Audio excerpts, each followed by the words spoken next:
Hey everybody, this is Chelsea Schaefer. And Caitlin Gustav. And this is The Score, the official podcast of the sport of team roping.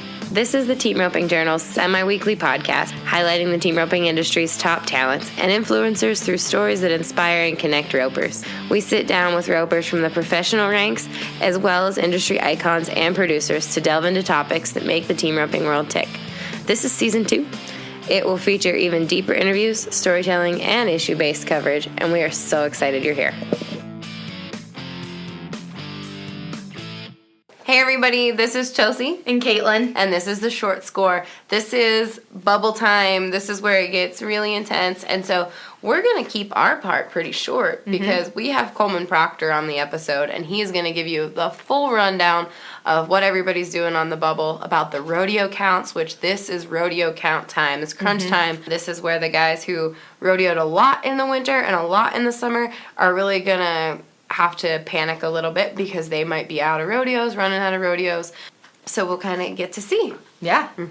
But for short, real quick, in the bubble right now, which he doesn't fully talk about, is 16th through 20th in the heading and heeling is Dustin Negaskiza, Tanner Baldwin, Spencer Mitchell, Paul David Tierney, and Nelson Wyatt. And for heelers is Nano Garza, Peyton Bray, Billy Jack Sabins, Levi Lord, and Tanner Braden.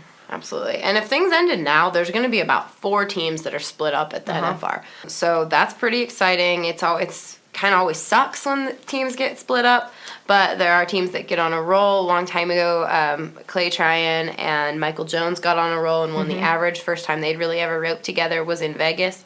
So a lot of exciting things are going to start to happen in these next 2 weeks, and we will be watching them. So exciting. So exciting. But before we turn this over to our interview with Coleman, the big winners from this weekend, Spencer Mitchell, who's on the bubble, and Cody Dozier, they brought it in Albuquerque. They were 3-7 and picked up $4,500. And of course, in the Columbia River Circuit, Jason Stewart and Calgary Smith, they won Pendleton on the grass, and they made a big move there in their Columbia River Circuit as part of that. So you guys can check out all of those results. We're going to put those online. Without further ado, here is Coleman Proctor giving us the full bubble wrap-up. Hey, we are calling because we were hoping you might help us with the bubble update for our podcast.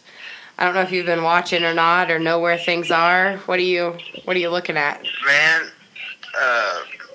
I've visited a little bit. Of course, I got a little skin in the game there. My buddy Jake Long, his man Dustin, Yeah. But it's damn sure more cinematic to sit back and watch it. It's more fun, you know what I mean? Yeah, totally a lot more fun than years past. Huh? Yeah. Right? Yeah. Do you know how many rodeos that Dustin and Jake have left? Do they have a lot left? Have you heard? It's funny. Jake and I were talking about this the other day, just that how you never, nobody's, you can't really trust what anybody says. You know exactly. what I mean? They like to keep it secret. From what I gather, I know, and I get maybe it's game plan, but I think they've got 5 or 6 left. But they get all the good ones. They didn't do Pasadena. They didn't do Pasadena because something about the books were closing for it before they knew if Dustin had the tour finale. So I know they don't have the 2-header at Pasadena because of the tour, that they didn't make the tour finale. You know what I mean? Like, they were saving that rodeo for Piala. Gotcha. And then I know Billy Jack is also your other man, and he's 18 I know, so right then now. that's what T-Wade's coming to the house tomorrow, matter of fact, to try some horses. He's a good one, maybe got hurt. He's got another one. He's got a new, he's got a horse back that had been hurt, maybe. Yeah. But I told him a while back, because I knew he was getting kind of low on horses whenever I interviewed him for the Western Sports Roundup deal. We were talking about it, and I was like, well, man, I'm not going to the Northwest, and I've got several head horses around the house. If you need something, take them, you know what I mean? Yeah. So he said he had a lot of rodeos left, so that's good. I'm hopeful. Yeah, he wouldn't tell me. That's what I think. I think Billy's got 8. I think he can go everywhere. And I've heard maybe Jake Cooper's got 8 or 10. You know what I mean? Has everything left. So I think Jake told me he has 9 and Caleb Anderson has 8, or vice versa. So they have plenty. I think it would take a lot to get Worley knocked out. You know what I mean? But I don't know. Worley's probably in a nervous spot. Does that make sense? Yep. Like we were talking about that the other day. Like I think Caleb Anderson, he's got a 67 or 8. Like he's 14th or he's 15th, right? Mm-hmm. Caleb Anderson is 13th. Caleb Anderson has 72,001 at 13th. So I think he is completely safe. Like I don't think there's a chance they get by him, right? Yeah, we have always said 72 was what we thought would do it. And yeah, the healing is a little bit more spread out than the heading. You got guys like, you got Eric Rogers roping with a rookie that, you know what I mean? And Eric somehow had more money won than him. And then you got like T-Wade has more money won because him and Moti roped. You know what I mean? They won the All-American finals, you know. It's just really interesting the way it's laying down. But I would think, like, Worley's going to be nervous, Cole Davison. But I heard maybe Nano's done. And it comes down to basically what Peyton Bray and Billy Jack. But I heard maybe Peyton doesn't have a lot of them, right? I am not sure. I haven't heard. Those guys are very tight-lipped at the moment, so I'm not sure what they've got left. Yeah, I'm not sure either, but like number 16 in the heading with Dustin, he's got $70,995, and it's tight all the way.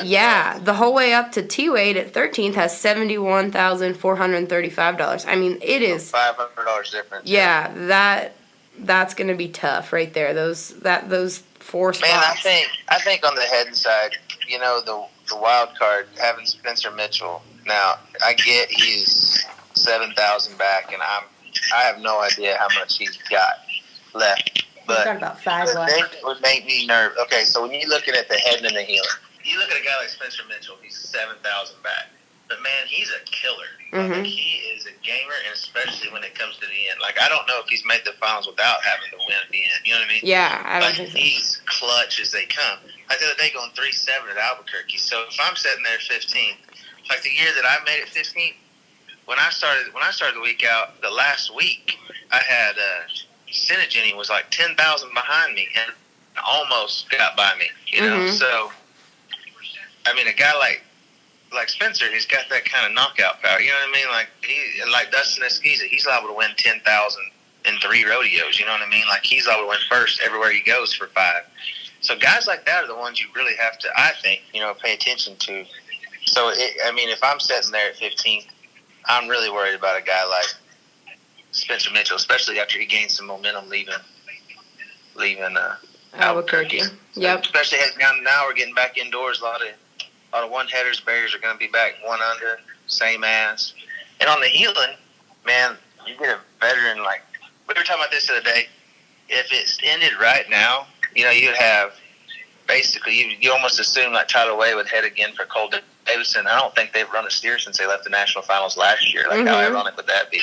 I know. But I can tell you from personal experience, like I've got a lot wagered on Billy Jack Savings getting in. I mean, when we showed up at Stephenville, he's already got the finals made, which I think is an even harder place to be in, you know, when you're kind of roping for your partner. And like he's already got the finals made, and we have 1 step away from him. Like we've got to be under 4 or 9 or something. I forget exactly how fast. And I get it on him. Steer comes to me, and Bill Jack is, I'm telling you, 2 coils from the steer when he lets it go and just hammers him down. I mean, I've seen firsthand he's as clutch as they come. So yeah, I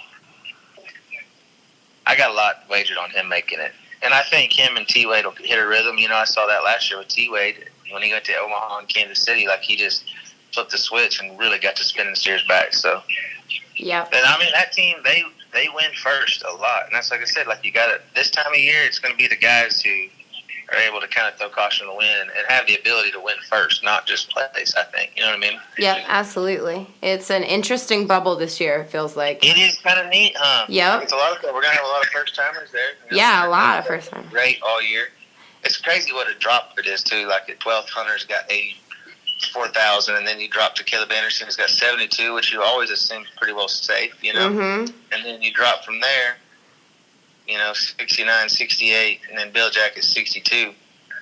But that's just a good Texarkana and Amarillo, or a good Pasadena. So, and having the 2 rodeos in California is huge, especially Mona, Utah this year. I think they upped their added money to like 5,000 a side. I mean, there's some more rodeos and a lot of rodeos with a lot of teams, you know what I mean, entered. So, and a lot more money added. It's been great. A lot of these committees have gotten together and gave us equal money in the team roping. You know, sure made it a lot better. Yeah, absolutely. Absolutely. Well, all right. Well, are you making any calls? Are you gonna say Dustin Eggiskes is gonna get in? Are you making any gambles? Or are you just gonna say who you're rooting for and go from there?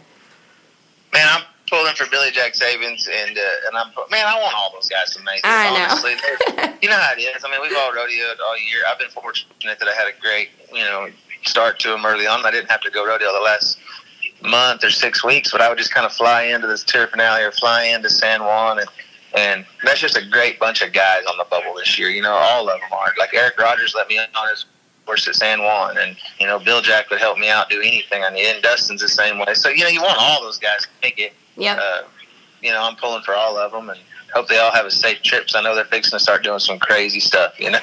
Sending trains and planes and automobiles and rigs each direction. I mean, I've been in that situation. It's definitely a lot more fun to watch it than it is be involved in it. You know what I mean? So. Yep, absolutely. All right, well, you are off the hook. Go take care of those babies. You bet. Thanks a lot. Thanks, Coleman.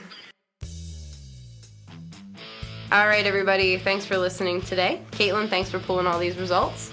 That's what I'm here for. Thanks for being the one in charge of knowing what's happening in pro rodeo.